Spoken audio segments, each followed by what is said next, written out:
சொந்த வீடு கட்டிட்டு இருக்கீங்கன்னா ஒரு நிமிஷம் ஸ்பெண்ட் பண்ணி இந்த வீடியோ பாருங்க. நான் இந்த வீட்டில் நிறைய யூனிக்கான விஷயங்கள் பண்ணியிருக்காங்க. அப்படியே நீங்கள் காப்பி பண்ணி உங்கள் வீட்டில் பேஸ் பண்ணிக்கலாம். இல்லை சொந்த வீடு வாங்குறதுக்காக பார்த்துட்டு இருக்கீங்கன்னா இந்த வீடியோ சேலுக்கு தான் அவைலபிளாக இருக்குங்க. 2.25 சென்ட் லேண்ட் ஏரியாவில் 2010 ஸ்கொயர் ஃபீட்டில் 3 BHK வீடாக ரெடி பண்ணியிருக்காங்க.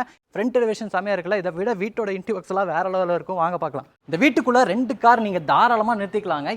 பார்க்கிங் ஸ்பேஸ்லேயே ஜனமொழியில் போர்வெல் வாட்டர் சம்பிளாக இருக்குங்க. ஹார்ட் ரேட்லாம் காமிக்கக்கூடிய மானிட்டில் இருக்கிற மாதிரியான டிசைனில் அழகாக லைட் ஒர்க் பண்ணியிருக்காங்க. அது போக உட்டன் பேனலிங் இருக்கிற மாதிரியான அழகான ஃபால் சீலிங் ஒர்க் இருக்குங்க. இந்த சைடு ஒரு அவுட்டர் டாய்லெட் கம் பாத்ரூமும் 4க்கு 6ங்கிற அளவில் இருக்குங்க. வீட்டுக்குள்ள வரக்கு தேக்கு மரத்தில் டபுள் டோர் இருக்குங்க. உள்ள வந்ததும் இங்கே நீங்கள் பார்க்குற இந்த லிவிங் ஏரியாவோட அளவு 16க்கு 17ங்க. இந்த லிவிங் ஏரியாவை ஒரு பாதி வந்து ஹைரூஸ் ஸ்ட்ரக்சராக பிளான் பண்ணி பெரிய ஹேங்கிங் லைட் கொடுத்துருக்காங்க. டிவி நெட்லாம் கிரவுண்ட் ஃப்ளோரில் இருக்கக்கூடிய ஃப்ளோரிங் லெவலில் இருந்து ஆரம்பிச்சு ஃபர்ஸ்ட் ஃப்ளோரில் இருக்கக்கூடிய சீலிங் லெவல் வரைக்கும் இருக்கு.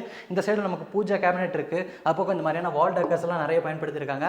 டைனிங் ஏரியாக்குள்ள என்ட்ரு ஆகிற இடத்துல இருக்கக்கூடிய இந்த வால் ஃபுல்லாமே வால் பேனலிங் ஒர்க் பண்ணியிருக்காங்க. அது போக ஷோகேஸ் யூனிட் கொடுத்துருக்காங்க. என்ட்ரு ஆகிற இடத்துல இந்த மாதிரி பிரிக் போர்ட் டிசைன் கொடுத்துருக்காங்க. டெக்ஸ்ட் ஒர்க் பண்ணியிருக்காங்க. டைனிங் ஸ்பேஸோட அளவு பார்த்தீங்கன்னா 8 கெட்டுங்க. அப்படியே ரைட் சைடில் வந்து இந்த டைனிங் ஏரியாவோட hand wash basin with mirror செட்டப்போட இருக்கு. 8 கெட்டுங்கிற அளவுல கிரீன் ஒயிட் பிளாக் இந்த 3 கலர் காம்பினேஷன்ல கிளாஸியான ஃபினிஷிங்ல சூப்பரான மாடல் கிச்சன் ரெடி பண்ணியிருக்காங்க. இங்க ஒரு யூனிட் கொடுத்துருக்காங்க பாத்தீங்களா. அது போக பார்த்தீங்கன்னா இந்த இடத்துல கிளாஸ் டோரோட ஒரு டால் யூனிட் இருக்குது. இந்த இடத்துல ஒரு ஷட்டர் மாதிரியான டைப்பில் ஒரு யூனிட் கொடுத்துருக்காங்க. மிக்சிலாம் உடச்சு வச்சுக்கலாம். கீழெல்லாம் நிறைய பேஸ் யூனிட்ஸ் இருக்குங்க. அது போக இந்த இடத்துல ஸ்பைசஸ் எல்லாம் வச்சுக்கிற மாதிரியான வால் யூனிட் இருக்குது. இந்த இடத்துல ஒரு எலக்ட்ரிக்கல் சிம்னியே ஒழிச்சு வச்சிருக்காங்க. 10க்கு 11ங்கிற அளவில் கிரவுண்ட் ஃப்ளோரில் அமைச்சிருக்கக்கூடிய கிட்ஸ் பெட்ரூம் இல்லை வயசானவங்களா இருக்காங்கன்னா இந்த பெட்ரூம் யூஸ் பண்ணிக்கலாம். வாட்டர் பில் லாஃப்ட் கபோர்ட் இருக்குது. ட்ரெஸ்ஸிங் யூனிட் இருக்குது. டாய்லெட் கம் பாத்ரூமும் 4க்கு 6ங்கிற அளவில் வெஸ்டர்ன் ஸ்டைலில் எல்லா சானிட்டரி பாத்ரூம் ஃபிக்ஸ் பண்ணியிருக்காங்க. ஸ்டெப்ஸ் ஏறி நீங்கள் மேலே வரீங்கன்னா ஒரு பெரிய லாபி ஸ்பேஸ் இருக்குங்க. லாபி ஸ்பேஸ் பார்த்தீங்கன்னா லென்த்தாக பிளான் பண்ணியிருக்காங்க. லாபி ஸ்பேஸோட வாலுக்கு ஃபுல்லாமே இந்த மாதிரி பிரிக் பால் டிசைன் இருக்கிற மாதிரியான பேட்டர்னில் டிசைன் ஒர்க் பண்ணியிருக்காங்க. ஃபோட்டோ ஃப்ரேம் வைக்கிறதுக்கான ஸ்பேஸ்லாம் கொடுத்துருக்காங்க. ஃபோட்டோ ஃப்ரேம் மட்டும் வச்சிட்டிங்கன்னா பார்க்குறதுக்கு செம்மையாக இருக்கும். அப்படி இந்த சைடு வந்தீங்கன்னா இங்கேருந்து நீங்கள் அப்படியே கிரவுண்ட் ஃப்ளோரில் இருக்கக்கூடிய லிவிங் ஏரியா வியூ பண்ணி பார்த்துக்கலாம். ஃபர்ஸ்ட் ஃப்ளோரில் அமைஞ்சிருக்கக்கூடிய வீட்டோட செகண்ட் பெட்ரூமுங்க. 11க்கு 16ங்கிற அளவில் மாஸ்டர் பெட்ரூமாக ரெடி பண்ணியிருக்காங்க. இந்த இடத்துல ஒரு விண்டோ சீட்டை கொடுத்துருக்காங்க. இந்த வாலே பார்த்தீங்கன்னா நமக்கு water dressing unit loft cupboard ஒர்க்கில் இருக்குது. இந்த பெட்ரூமில் 5 விண்டோ இருக்குது. இந்த இடத்துல பார்த்தீங்கன்னா விண்டோ சீட்டர் கொடுத்துருக்காங்க.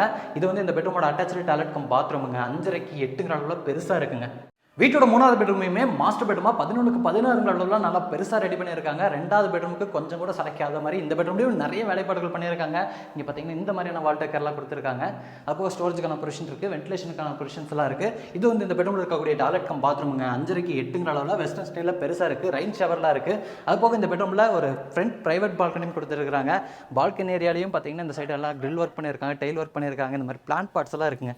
இந்த இடத்துல ஒரு யூட்டிலிட்டிக்கான ஸ்பேஸ் இருக்குங்க. நீங்கள் வாஷிங் மிஷின் வச்சுக்கலாம். இங்கே வந்து வீட்டோட டெரஸ் போறதுக்கான ஸ்டேர்கேஸ் கொடுத்துருக்காங்க. வீட்டுக்குள்ளே கொடுத்துருக்கக்கூடிய அந்த இன்னர் ஸ்டேர்கேஸ் வழியாக நீங்கள் மேலே வரீங்கன்னா மேலே யூட்டிலிட்டிக்கான ஸ்பேஸ் இருக்குங்க. அது போக ப்ரெஷர் பம்ப் கொடுத்துருக்காங்க. 2 வாட்டர் டேங்க் இருக்குது. இங்கே நீங்கள் பார்க்கக்கூடிய எல்லா வீடுகளுமே பார்த்தீங்கன்னா இந்த லேஅவுட் கூட தான் கட்டியிருக்காங்க. 200-300 வீடு இருக்கக்கூடிய லேஅவுட் கூட தான் இந்த வீடு அமைஞ்சிருக்கு. இன்றைக்கி நம்ம பார்த்து இந்த வீடு வந்து கோயம்புத்தூர் சரவணம்பட்டி ஐடி பார்க்குக்கு பக்கத்தில் தான் இருக்குங்க. 1,10,00,000 ரூபா. இந்த வீட்டை பற்றின இன்ஃபர்மேஷன் வேணும்னா கீழே இருக்க நம்பருக்கு கால் பண்ணுங்கள்.